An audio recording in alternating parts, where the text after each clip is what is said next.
Today on The Social, Sydney Sweeney's new American Eagle ad is being accused of promoting eugenics, but the company's stock has gone up. We dive into the business of controversy. And bon appetit! Justin Trudeau and Katy Perry was spotted getting cozy with cocktails at a Montreal restaurant last night. Could there be fireworks? Then, slick sticks to simplify your morning routine. Makeup, skincare, and hair care solutions to take with you on the go. Plus, from x-rays to braces, there's a lot of confusion surrounding dental work for kids. We put a cap on information overload with Dr. Derek Chung. It all starts now on The Social.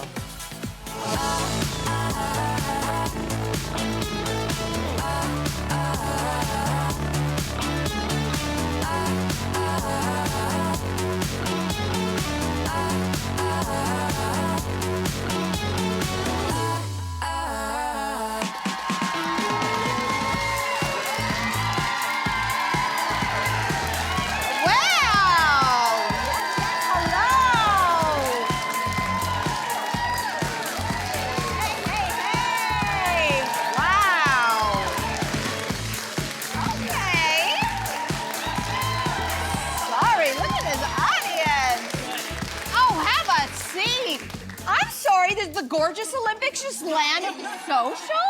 All of you, just in fine form. Thank you so much for being here. Let's welcome back to the show the host of The Social's Mom Life Crisis and the NSL on TSN, Kate McKenna. She's back. Hi. Hey, girl. Hi. And you know her and love her, broadcaster, Olympic hurdler, world champion, Perdita Felician is here. Okay, we got a lot to get to, ladies. You ready?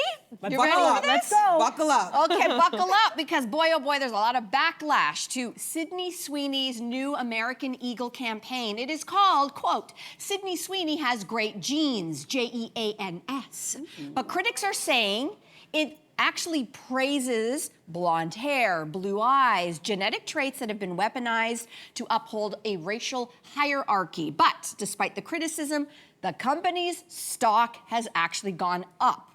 And if you're online, there is a lot of critique for this ad. So I guess, I don't know if it's a question to start with. Is this a good or a bad business move?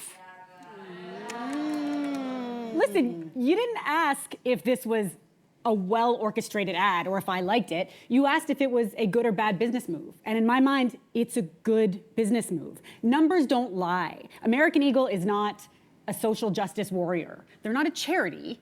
They're a business. Their stocks have gone up 18%, and their CMO says Sweeney was their biggest get since the company started in 1977. So on paper, is this a good business move? It looks that way.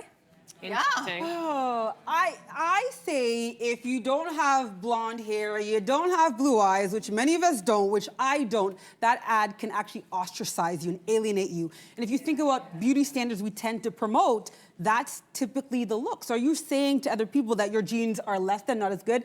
I'll also say from the marketing standpoint, yes, it is smart for them because controversy sells, but I say don't give them your energy. Like, why are we even debating this? Why are we even having this conversation? It's like, this is what they want. They did this by design. It's interesting. I think, is it a good business move? Is it bad? I think it's a risky business move. Yeah. And so here's the thing. When I first heard about this yesterday, I thought, okay, well, they're doing a play on genes and genes, fine. She does have good genes. Like, she's a very attractive woman, right? She's cute. People say that and use that expression all the time. But then there's an actual, like, that's for the print. Then there's a commercial where apparently she has a VO where she kind of doubles down on that language. And it does reek of a little bit of eugenics talk, which is like that there's a superiority with her type of look. And that's where you get into that discomfort. And people on TikTok really picked up on that. And so they were saying, like, who was in this board meeting? And that's what I wonder. Like, in this day and age, did you not have anybody in your boardroom while you're discussing this idea who was like, you know what, this might not be the best move? Or is it that they were like, yes, this isn't a great move, business, and it's going to cause controversy, and we're going to do it anyway. We're going to do it anyway. Or you never thought of a third option. What is that? What if the people in the boardroom said, yes, we want to do this, and we think it's a great idea? But here's the question. That's where I go back to it was a gamble, because we know, we've talked on the show for ages about certain marketing campaigns. I think of Pepsi back in the day with Kendall Jenner, where she was coming out. The protests. Oh my God, it was horrible. And that, I think that I would imagine that they're stock temporarily at least tanked. So this was a gamble. And I wonder also how Sydney Sweeney specifically feels about this. Outside of that, is her sort of star power going to be impacted by this or not? She's going to be just fine. She's going to be. I think she's going to be just fine. Listen, we're living in an attention economy. Attention economy. What is the second word of that? Economy. Money. Where attention goes, money flows. This is a brilliant business move. It's a brilliant business move, even if we disagree with this sort of dog whistling with racial superiority. And of course that makes me uncomfortable, right? But we also might lean a certain way. What if, as I've been reading on sort of the more right-leaning websites, they are celebrating this ad? Oh, that's and you know why they are terrible. celebrating it? Not because they're just being outward with their racism, although some people are, and they're wrong and strong about it, but they said this is a critique. This is American Eagle critiquing woke marketing. So just as many people who are turned off, what if this actually turns a lot of people onto the brand? Which I think was part of the strategy here, because I agree. I think I was talking to a friend last night who's an ad executive, and to be clear, I'm not a fan of this ad. I just think it's ended up being good business. So I said to her, how does something like this get through? Would they have known about the controversy this could have caused? And she said, absolutely. She said, in advertising, there's always a gut check, more formally known as a peer review. So if you have an idea in advertising, once you've come up with it, you then invite people in who are not at all affiliated with the campaign, who have diverse perspectives, whether age or race or sex, etc., to try to poke holes in it, right? To prevent any sort of critique that you don't want. So in my mind, you have to think there was at least one person in the room who looked at the jeans thing at this moment in time in America and thought, this could come up, but we want to lean into it. Yeah. And they probably weren't black. I'm going to say this right now. They probably weren't black, okay? Because I think if you think about going back to the 1930s, 40s, Nazi Germany, there's this idea that the Aryan race was superior. So for me, when I saw it, it was really cringy. It was really cringy to have that. And so to me, if I think about my young daughter, I don't want you wearing these jeans. I don't want you wearing that. Why could someone, why her in particular? I get it, she's a big, famous star. But look at who you're elevating. Look at who would have they used that ad with a Sierra, with Beyonce, Zendaya? Exactly. I don't know that they would have used that ad or made that ad around them. Yes, it's clever play on words, but I also think, yes, money sells, but not everything should be about money. Can we also, agreed. Completely, because this is a huge turnoff for me. Like, and the fact that it's called American Eagle as well, it just seems like very fitting, doesn't it? Like Very MAGA, but and okay. They apparently, okay, well, we're gonna move on. Yeah, well, all I want to say is we're going to find out if Sydney Sweeney's jeans are made to last. There we To go. be continued. There we go. Yeah. Well, listen, we got some very big made in Canada gossip now. I don't know if you've heard this, but TMZ is reporting that Justin Trudeau and Katy Perry were on a dinner date in Montreal yesterday. I know. So an eyewitness said the two sipped cocktails and shared several dishes. And after their meal, Katy and JT made their way to the kitchen to thank the staff personally. So what do you think about this potential couple? I just noticed something. What's that? I just noticed something. I thought that was a window. And I said, well, obviously they want us to see. You're sitting next to the window. That is a mirror. Yeah. Super sleuth. Whoever's doing that is brilliant. So here's the deal. First of all, I didn't know she was not with Orlando Bloom. It was a month ago. A month ago. Okay, so maybe they're split still. Okay, here's the deal. Trudeau is savvy. He knows what he's doing. First of all, I didn't know they were each other's type, if this is true. Right? But Can we just pause on that for 1 second? Yeah, what is the connecting factor between Russell Brand, Orlando Bloom, and Justin Trudeau? What is it? I'll tell you the connection right now. Katy Perry is on tour. He took her out to get free tour tickets, okay? This is not actually a date. Come on. This is not a date. Come on. He wants tickets. And not for his daughter, for himself. I'm just saying. That's the connection. His son also, we talked about this, Xavier, he's launching his music career, so maybe you're on something. So you Maybe guys don't think this was a date? No. Really? He's going home with her. I'm kind of here for this. Imagine being JT over the last few years, always talking about like interprovincial trade barriers and tariffs, and there's bumper stickers that people hate you. I love that he is happy, he's vacationing with his kids, he's at Canadian Tire filling his cart, and if he wants to have dinner with a lovely lady and talk about probably anything but politics, I love it. I love this a lot. I'll tell you something. It's also, it is in his, speaking of jeans, we know it could be in his jeans. If this is true, I love this for him. His father, Pierre Elliott Trudeau, was famously linked with famous women like Barbara Streisand and the original Lois Lane, Margot Kidder. Kidder? Margot Kidder. Kim Cattrall. Did you know that Pierre Elliott Trudeau and Kim Cattrall So this dated? is the famous this is the family famous legacy. Will this His own last? mother. Could this his last? own mother. No, Margaret Trudeau. She was linked with Jack Nicholson, Ryan O'Neill, even a Ted Kennedy. He's Ron not as Wood. swaggy as his dad, though. No, but He's it is in his swaggy. genes, girl. The jeans didn't take. The jeans didn't take. Okay, but like the thing is we are in a rah Canada moment. She's like Miss America. She's Miss American Eagle, I think. But wait, he so has why to not date go with like a nice Canadian? I don't He has believe to her. date according to the political temperature of the country. I don't know. Yeah. It's not gonna last. If it's for real, it's not gonna last. It's just for a photo op. But I don't believe Do you it. think we'll see him at her concert tonight? Absolutely, front row, yes. Really? I think so, yeah. 100%. Yeah. He's gonna be there with a 100%. sign. Yes.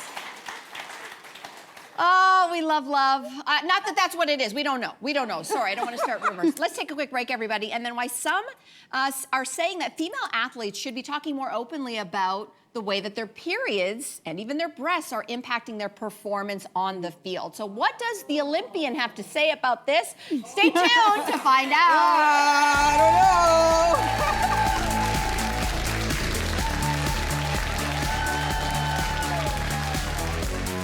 Tomorrow on The Social, lightweight linen looks to add to your summer wardrobe from stylist Erica Ward.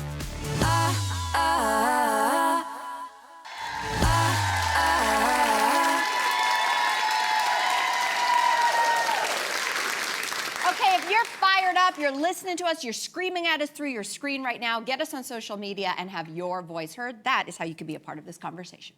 So a BBC reporter is arguing that we need to stop treating female athletes like mini men and hear more about how a woman's menstrual cycle and physiology impact athletic performance. So do we think female athletes should disclose more when it comes to, for example, their periods? Yes, yes. So I'm gonna say this. I was an athlete for 20-something years, most of my life. All my coaches were men. So I'm gonna answer this in two prongs. As a young emerging athlete who's a girl, that can be very difficult to broach that conversation with a male coach. I think you need to make sure that you have a woman or somebody that you can have those conversations with. As an elite, as a professional, absolutely. And I think the male coaches need to get on board with this. But I will say this, that's something that you can control in your training environment, maybe just more locally. If you think about the World Cup, if you think about the Olympics, you think I'm gonna go to them and be like, I'm on my luteal follicular phase today, can you hold that race? They're not gonna do that. So I think, yes, within your system, your sports system, absolutely. But overall, they're not gonna stop the race or the competition for you. And I think it's within your ecosystem finding a way to control that and to understand that for sure. I love that we get the athlete's perspective as well. Listen, me raising a daughter, me as a woman, I just think that it's about time that we break the last taboos. Women, most women are experiencing periods. And the fact that everything is still so shrouded in shame and quiet, oh my gosh, give me a sweater, I gotta wrap it around my waist, and you slide each other tampons like you're giving illicit drugs to each other. The shame that is still surrounding something that is 100% natural. I don't get it. And so it would be so refreshing. I'm not an elite athlete, but it would be so refreshing to at least hear somebody say, not as an excuse for performance, but to say, you know what? I deserve better research on my body. I deserve better equipment because I'm a woman and I have breasts. I deserve, better period products. There are great companies that are doing things like period underwear. We should have a line for elite athletes. Like, it's not just about, I need an excuse. It's give us research and products that are going to make me go from here to here. So break the shame. That doesn't bug you at all? Like there's something unsavory about the idea that, of course, capitalism will swoop in and try to then fix and find problems and then make money off it. Like, there's something about that doesn't sit quite right for me. And on top of that, listen, already women are increasingly talking about this, and everything you're saying is true. But the examples that I've often heard are examples of a woman who, for example, went through, horrible period cramps or, these debilitating situations and still managed to win the race. There were a few examples that I read about that. And then does that not set us up for, if you can't handle pain in the same way, let's say you have cysts, let's say you have endometriosis, fibroids, that if you don't perform in the same way, that you're then a lesser athlete? And I can easily see how this could be used against you. Yes. Right? You're doing a press conference afterwards, and you decide to say, I didn't do very well in that match, and part of it was because I'm on my period. Can you imagine the aftermath in a comment like that? They'll eat you Not up. just from men watching, but from other women who would absolutely eviscerate another woman for saying that. And so we have to ask ourselves the question, if we're asking to be equals, I'm not saying we erase women's bodies and physiology, but I think we have to reckon with the society the way it is right now. And I just don't think that this is going to make it safer for women to come forward. I just don't. Well, and you also lose control of the message to some degree, Sin, when you mention the reporters asking about it versus you sharing it yourself and disclosing it yourself. So much of what you guys said speaks to me from the coaching standpoint in women's soccer, which is the world that I work in. At the Canadian university level, 10 out of 52 head coaches of women's soccer teams are women. So I think your point's a very valid one. And I also think as far as the shame goes, that shame can have very, very real consequences in terms of participation in sports. And Megan Rapinoe, who's a very outspoken former US women's soccer player, did an ad speaking to this very thing. So take a look at this. Many of you will soon compete on the world stage during your period. But Megan, no one cares if I talk or not about my period. Well, newsflash. 1 in 2 teens skip sports to hide their period. 1 in 2. So I think that stat is really worth considering. And the other thing is, it is crazy to me. Ad, though. Of course, listen, I agree. Sure. It's an ad for period underwear. Yeah, of course. Right? No, and I think that's important to highlight, but I don't think one negates the other. Yes, I see the flaws with including capitalism in this conversation and in the menopause conversation and in the motherhood conversation, of course. But I don't think that negates the value of athletes speaking up. And I'll give you one example. Only now are there being studies done for the first time on the connection between ACL injuries in women and their menstrual cycles. In fact, Megan Rapinoe, who you saw there, tore her ACL 3 times. All 3 times she was on her period. And only now, for the first time, is FIFA funding a study to look into this because they have so many female players off the pitch because they sustain this injury when they're on their period. So I think that's why speaking up is important. Yeah. I'm gonna go with Cynthia on this, right? Actually, Have I changed your mind? Yes, you have. You always change my mind, honey. You know that. I will say this though. This is why I say it has to be within your ecosystem. This conversation has to really start at that level between you and your coach, you and your physiotherapist, you and your team. Because if you go to a mix zone, if you go to a race and you suddenly say, hey, I'm on my period, I do feel like people will take that and use that against you. You're making an excuse. You are weaker, you're a lesser than. And I'll tell you this, your competitor doesn't give a crap. They don't really give a crap that you're on your menstrual cycle. So do we need to start talking about it? Yes, but I think it has to be within a really safe space. I don't think society is ready for women coming out full tilt on this. I don't think we're there yet, sadly. So the ones who can make noise, make noise. True. Okay, well, let's keep it moving because in other news, the Wall Street Journal is reporting that more couples are opting for alcohol-free weddings and replacing booze with coffee carts and zero-proof cocktails. The audience has an opinion. So is a dry wedding just bad hosting, or are you guys into this idea? I'm gonna go right out and say it. Like, I don't like this. Yeah. I don't like this at all. And I thank you for being with me. I feel like someone's making a decision for me. And I just feel like I'm a grown adult and and I'll admit it might be because like historically that's what I've come to expect. I associate it with celebrations. I think generationally, like the next generation might not have that association. But for now I do. And to have it not at all there, I mean, you better replace it with something else like a gummy bar then. And then I think that would be very funny. Okay, I'm glad that you said that, Cynthia, because everybody knows here I quit drinking over 3.5 years ago. It'll be 4 years this September. And I did it. Thank you for the support. I mean, you didn't have to clap, but I did it for health reasons. And here's the thing in 2025, the way that we realized decades in that smoking was bad for us, we're starting to realize just how bad alcohol is for us. And I think that one day we're gonna look back at alcohol and say, how are we so loose with it? And I do think we do need to really, even if you don't have a problem with alcohol, I do think we have to absolutely uncouple the idea of a good time is always paired with alcohol. And I think that's a very serious discussion. One night only, just one night only. One night is only, but I would also say back to you, one night without it only is okay too. No, wait, if you had a wedding, how would you, and it was gonna be dry, would you feel the need to tell your guests that so they can like bring a flask? Yeah, listen, people in my world know because I'm preparing an event right now. I'm getting ready to plan a massive women's event. Okay. It's not newsflash if you're coming. There's going to be no alcohol, and I will announce it ahead of time. Yes. And for me, it's if I'm paying for it. You know how much money you're going to save by not. That's the reason. Couples Ooh. are really tight for money. If you have all the money in the world for that kind of wedding, good for you. A lot of couples don't. You're going to save a ton of money, and I'm not going to be responsible for drinking and driving. I've lost too many people that I know. Fair. I'm out. That's fair, but can I say this? Then I want a rebate or a discount or a refund on my cash gift. Yes. Because What if the food is I'm better? actually making it up. But Okay? what if the I'm food is making it like up. out of your mind, amazing We don't want the food or I want the. You're paying for your tequila. plate and your booze. Exactly. I want the Your plate mojito. and your tequila. I got a babysitter. Parents' night out. Mama's night out. I need this. I need this. Okay. Don't invite me to your dry wedding. I'm not going to be there. Okay, everybody. After the break, Jamie Lee Curtis goes off on plastic surgery.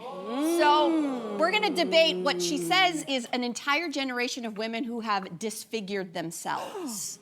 Okay, we're going to see, do we agree with her? Do we not? Right after this.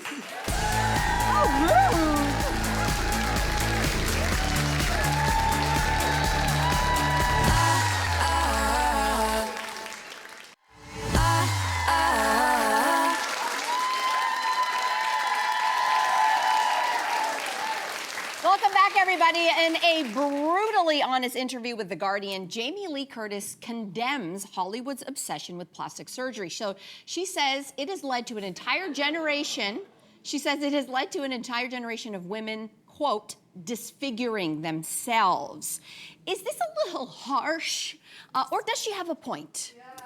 You know, the language itself I found harsh. She talks about disfiguring. She also mentioned the word genocide, which at this specific moment in time felt like the wrong choice to make. Yes, yes. But where I do align with her is in this idea of changing the baseline and changing what is normal and perceived as normal. And I was thinking about this the other day because I was on camera at work and I went to pick up my 3-year-old son, and you guys know kids, they're so honest. Brutally. And he goes to me, Mom, why do you look so different when you're on TV? And I'm not someone who leans that hard into glam. I love it. Our glam team's amazing, and it's an armor that I need for my confidence. But my looks don't keep me up at night. And I said to him, well, it's my costume. Because that really is how I see it. It's my costume for work. But I just started thinking, my kid now, when he watches almost any screen, particularly with the advent of AI, is only seeing a normal that includes women who, at bare minimum, are getting needles in their face. And this is not a holier-than-thou comment. I participated in Botox, so I'm not speaking ill of other people. But I think that's a problem. I'm going to tell you something here. I get what you're saying. I have had plastic surgery. I've had needles in my face. I love every single one that I have put in my face. That's for me. I'm not saying that that's for everybody. Since the beginning of time, women have been doing things to our bodies to conform to another ideal. Back in the day, it used to be cinching your waist to 19 inches. It was Cleopatra who was putting on makeup. Like, we have been doing this since the beginning of time. And I think for Jamie Lee Curtis, she's so rich in saying this. She has had plastic surgery. Oh. And she has said she regretted. Okay, she did it and now she regrets it. Okay. Hold on. Just because we've always been doing it, does that make it right? No, what I'm saying is there's nothing different. She's making it sound like we've never, ever in the history of humanity as women done anything to change ourselves. We've always been doing this. I'm not saying that's right, or I'm not saying that's wrong. Okay. But the idea that she's saying, oh, we're disfiguring ourselves, then you're only noticing bad plastic surgery. Women have been doing this for a really long time. You only notice the bad work. A lot of people are doing it, and you'd never know. So the idea of disfigurement, don't shame people for making a choice. That might give them a little confidence to help them get through their day. Can we pump the brakes and go backwards for a second? Because you said, we talked about Jamie Lee Curtis like saying things in very harsh language, right? And I love this expression, where there's drama, there's trauma, okay? Everyone. And she, in fact, to go back to her plastic surgery story, she did admit to getting liposuction and eye procedure that she said got her addicted to opioids. So I think part of her passion around this topic is because of her personal history. She's worried for women. It's not just about aesthetics, but also about maybe that it's a slippery slope down. Because we've all known those people. I feel like I've seen people who stop seeing themselves. There isn't an aspect to plastic surgery that can be addictive and can also be dysphoric. We know this, that you don't see yourself properly. Okay, I really feel like, Jamie, if you're watching the show, shh, okay? Be quiet, because women get to decide how they want to age. It's not your choice to police other people's bodies and decisions. And Mel, I mean, 100% agree with you. Let women choose for themselves. We've had enough of the patriarchy and men telling us what to do. Don't join in, don't chime in. If you want the needles, if you want the laser, if you want the Botox, if you want the bump, if you want the wax lips, do your thing. If you want to age as But isn't it you are, entirely leave our alone. own choice anyway? I guess it's a question of, I'm going to be honest too, because I'm not devoid of the impact. I've noticed myself that if occasionally I found myself clicking, actually after the Jenners started talking more and more about their plastic surgery, somehow in my algorithm there was plastic surgeons in New York and whatever. And some of the before and afters I was like, wow. And then you start to look at yourself and you start to notice, and it starts to seep in a way that is kind of insidious and infectious. And I'm not saying I'm judging other women for it. I do think there is still this question of who can access those services. There are many people who will never be able to afford those types of things, and the way in which it seeps into our mainstream, where I see women all the time who are like in their 30s who actually ironically look like they're in their 50s, but because they've had too much. No, but it's like that we've just started to sort of like accept that there's a kind of through line that everyone has to have a certain type of work. And I think it is destroying a certain amount of, I feel like, our own collective confidence and our own diversity and our own, we think that it's a choice, but I'm not so sure it always is anymore. Listen, I get that, but as someone who has had, I've had my breast augmentation twice. I'm a very big fan of Botox and of fillers, although I've eased off on the fillers. If and when the day comes that I want to do things to my face, I'm never going to hesitate. But that's my choice. It is my choice. But it impacts other people, Mel. And I say this with love. What do you mean? Because I think that the more, like, I know, for example, I have different friend groups. When I'm in my TV circles, I think more about the way I look than I do when I'm with my friends from university. Like, I actually don't wear makeup. You're the same way. Exact same. It totally is depending. So there is something that we do influence. And I'm not saying it's all bad or all good, but we do have a role of just, yes, accepting, but I also feel like we have to be careful about endorsing. That's it. And also, I think there is power in laying bare the work you've had done. I had a really interesting conversation with a woman who works as an injector, and she said, you wouldn't believe the number of my clients who pay for their work in cash because they don't want their partners to know. Oh, wow. Wow, that's interesting. Right? So I think there is a secret layer to this that if we're going to own it, let's own it. But I don't know the last time we saw many women who have aged without work on screens. And I still go back to that being a problem, because then if you are aging without work done, you feel like the anomaly. Okay, I get what everybody is saying here. Here's the thing, I don't know how my personal choice is going to change those kinds of views. What I know is that I see women on TV, and I think women, whether you've chosen to do work or not, I just think women are beautiful. And that is absolutely your choice. How you decide to age. But what I will say... But we're always saying on this show about, like, when we do this all the time. Again, I'm guilty, I'm calling myself out when we see someone like a Jane Fonda or whatever, we're like, she's in her 80s and she looks amazing. Well, she's had a lot of work done. Yes. So where does that but leave I also another think that 80-year-old Helen who hasn't... Mirren looks amazing, and I also She's think had that work done. Judy Jen. They've all, they're Lindsay unreachable. Lohan looks really good right now. Just Google her. Just say, she looks really good.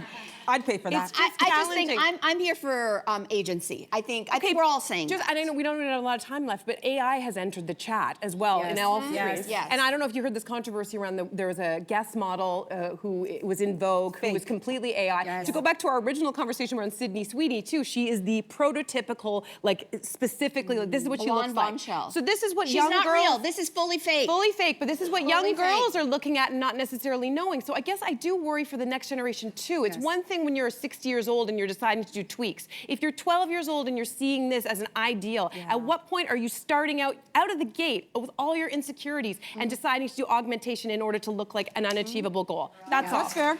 That's fair. Fair. Well, Perdita, clearly it was so lovely to have you here today. We love you. Always. Thank you. Always good. Up next, everybody, to beauty now, shall we? The best beauty sticks to simplify your skincare and your makeup routine. We'll be right back.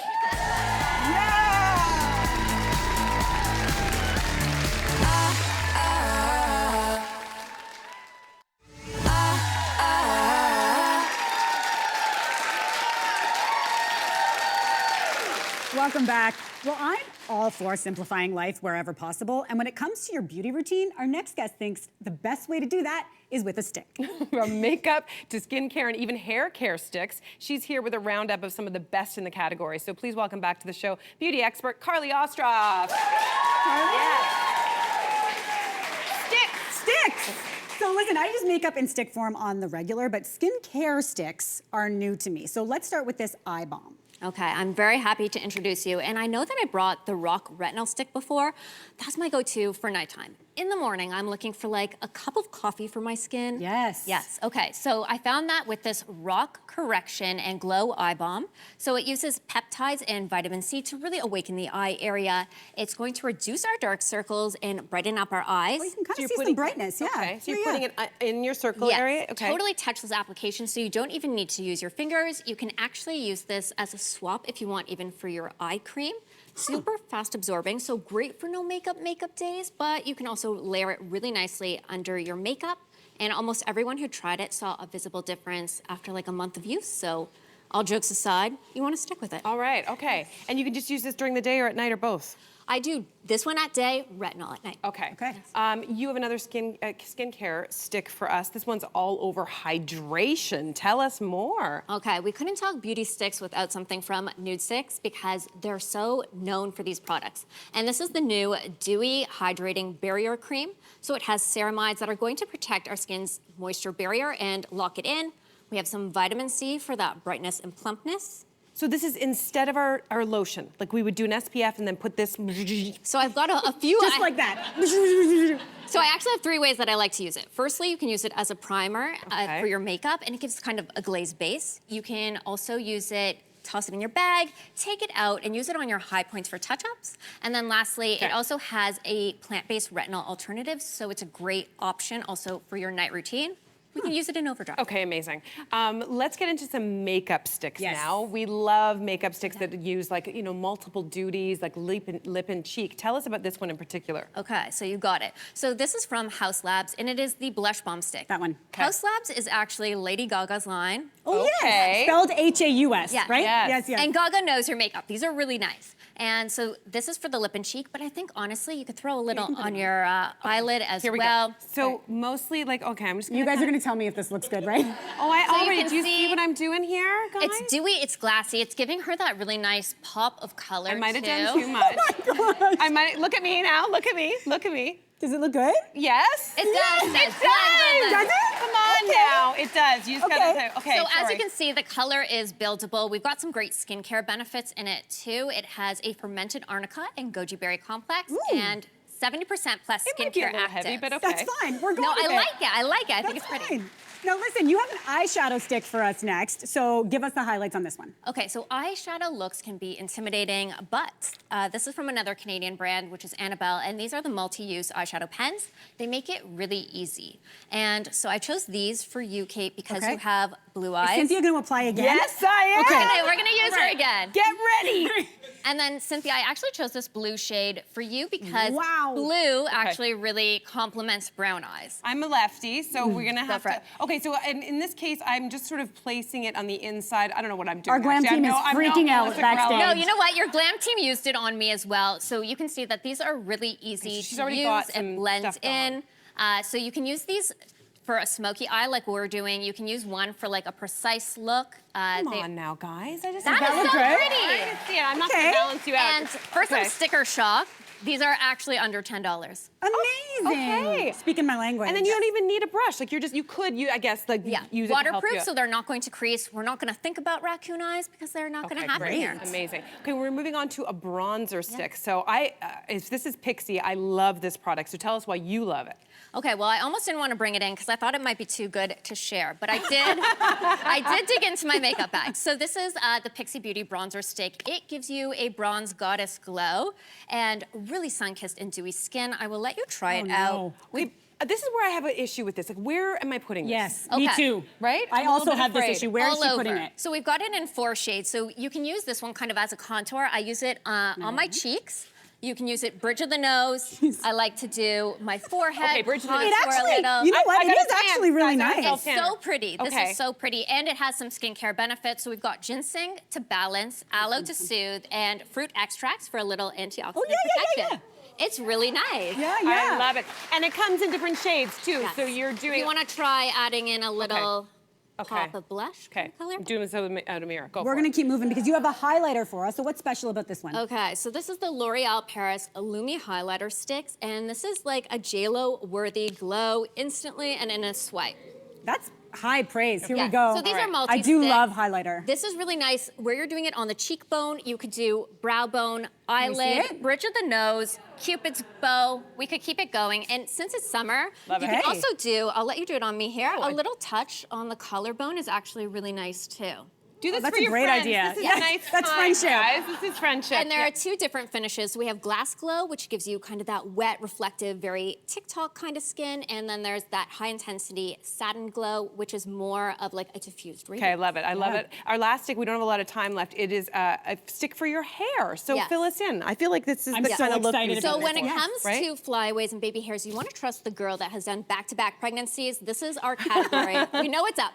And so this is the Nexus Slick Stick. It is a natural beeswax, so it gives your hair definition and texture, no buildup, no crunchy feeling, totally safe for colored hair. You get 72 hours of humidity protection and 48 hours also of frizz control, which I amazing. So very good. much benefit Yeah. from. So if you like to do any kind of slick back Slick styles, back hair, yeah, this just is like the that. ultimate finisher to really keep your hair looking like so smooth and smooth. Love it. Carly, thank you so much for this beauty stick roundup. Love it. So good. And as always, you can head to our YouTube channel after the show for a recap. But studio audience, listen up. We're sending you home with some of the beauty sticks you've seen here today. Don't go anywhere. We've got Dr. Derek Chung here to clear up dental do's and don'ts for kids after the break.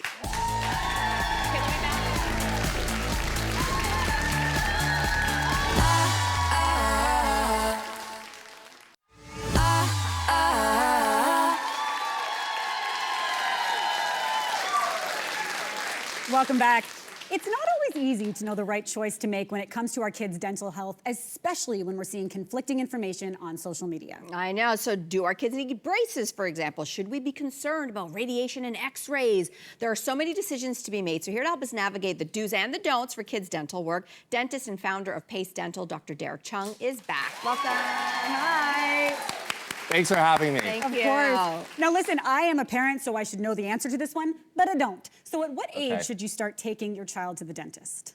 So we really want to start establishing a positive relationship. That's the most important thing. So we say within the first year or within the first 6 months of them getting their first teeth. So it's a lot earlier than what we Wow. might think. Really? Yeah. We want a good relationship. We want to familiarize them with the dentist. I am So, late. Yeah. Okay, let's get to that social media thing, because Yes. I've been hearing this all over the place. Some dentists have been encouraging parents on social media, turn down the x-rays for your kids, early radiation exposure, etc. So should very young kids be getting x-rays? Yes or no? I have this conversation a lot with parents. It's a hot topic. And nowadays with digital dental x-rays, the radiation is so much lower than the traditional analog films that we grew up with that it's a very safe procedure. We equate like a small set of those like cavity detector x-rays that we might get at like a checkup or a cleaning to a child spending maybe 4 or 5 hours in the sun at the beach. So it's relatively safe. And we want to remember that the possible benefits, the benefits of getting the x-rays far outweigh the possible negative impacts. So we want to be able to detect and diagnose orthodontic issues early, developmental issue early, cavities as early as possible. Cavities on baby teeth, the enamel's much thinner and it's softer. You'll see on here on the right side, that's a baby tooth. And you can see the enamel's very thin, the outer protective shell, that nerve is really, really big in proportion to the size of the tooth. On the left side, you see that on an adult tooth, the enamel's very thick, and the inside, that dark area, is really small. So for a cavity to spread and cause a toothache, an infection on a baby tooth, that happens really fast. So we need to get the x-rays, address them early. Okay. Okay. Listen, there's similar discussions online about fluoride treatments. Are they important for kids? Another hot topic, Yeah. right? So fluoride, we do feel, is a safe procedure. The most important thing, because it helps with remineralizing cavities. It helps make teeth stronger. The most important thing is that your kids are not swallowing toothpaste. That's the most common way to get too much fluoride in the body. So you want to monitor, make sure they're not swallowing the toothpaste. The American Academy of Pediatrics does recommend fluoride in the toothpaste. A rice grain size amount on a toothbrush for kids 0 to 3, pea size amount 3 to 6, and when they go see the dentist for the cleanings and the checkups, we do recommend the fluoride treatments every 6 months. Okay. So we do like it. We like it. Okay. Yeah, just not too much. Not too much. Let's get back to the cavities for a second. What about fillings? And so are we doing fillings for little kids? Are we not doing fillings? And is it typical to do fillings on baby teeth? Or do you have to wait? Because they're going to fall out anyway. Yeah, that's what parents say sometimes. And it's so important. We got to act on these baby cavities fast because, you know, as I said, the enamel's thinner, it's softer, it's going to penetrate through that tooth, go straight to the nerve, cause a toothache, maybe an infection much more quickly than in an adult. So we have to be judicious. And the other thing is that why wait? We want to be conservative. We want to keep as much of that healthy, beautiful tooth as possible. So address the cavity while it's small so that it doesn't compromise the structural integrity of that baby tooth, leading to more problems as they get older. Okay, so you are doing fillings in kids' We teeth, do, in we baby do, teeth. because Okay. they can get aggressive very quickly. Okay. Yeah, there's one caveat. Okay. When you see a baby cavity or a small cavity on a baby tooth and that tooth is expected to fall out in the next month or two, we can leave it. Don't make that decision alone. Do it with your dentist. Okay. Yeah. So my older son has some major sensory issues, so going to the dentist is very hard for him. Is it worth paying $1,000 to put a child to sleep during fillings, or are there safety concerns with that? This has never occurred to me. This is very individualized to that specific child. So every kid's tolerance for dental work or their past experiences, good or bad, are very different. So we need to treat every child individually. And I try to avoid it if we can. So if it's 1 or 2 cavities, the child is good, we're friends, you know, good behavior, we can bang it out in a couple minutes, no sedation at all. Mild sedation, I might do if there's like maybe 3, 4 cavities or we expect there to be a little bit of a behavioral challenge, I'll do it in my office. Moderate and deep sedations will often refer to like a specialist, a pediatric dentist, and a lot of times that's done in a hospital setting when we have more cavities, 5, 10 cavities. Baby root canals, silver crowns, 3, 4, 5 hours of work, deep sedation, they're fully asleep, and just bang it out, get it all done. Okay. So it is worth it Wow. sometimes. Yeah? Yeah. Yeah. Wow. It is worth it. Here's another big one, tooth discoloration. Like Okay. we like to have white teeth as adults. Yep. Is it normal for kids to have yellowing or discolored teeth? And if so, when is it a problem? When is it not a problem? What do we do about it? So it can depend. Some discolorations, I'm not worried about, they're normal. Baby teeth sometimes are a little bit darker than adult teeth. The enamel's thinner, so they can be a little bit darker. Cavities, the beginning signs of a cavity, they show up as like a white, chalky type of appearance, and they can turn into something that's like more dark brown. Something called fluorosis, which we see in kids sometimes. It's when there's too much fluoride being ingested in the body, and it can lead to a change in the mineralization of the enamel. Mild, moderate, and severe here. It starts off white, chalky, kind of mottled, and when it gets really severe, it turns into like this orange-red. So we want to watch out for that. Make sure the kids aren't swallowing toothpaste. If there's any type of trauma on a tooth, so if you're at soccer practice and they get hit in the face with a ball or something, your tooth can turn into this kind of red, gray color. It actually means the tooth is dead. Go and see your dentist. Oh, Yeah. wow. Yeah. This is so fascinating, Dr. Chung. Thank you so much. That's why I'm here. Thank you. Fascinating. I think we learned something. We definitely did. Sure. Okay, let's take a quick break, everybody. We'll be back right after this.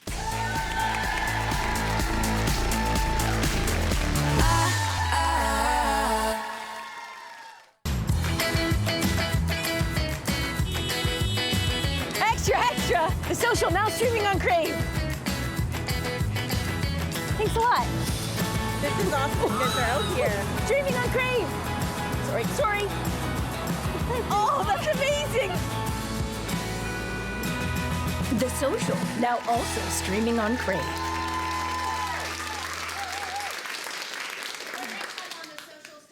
Work is back, sharing ways to stay cool with a linen look for every occasion. Oh, we love linen when it's 35 degrees outside.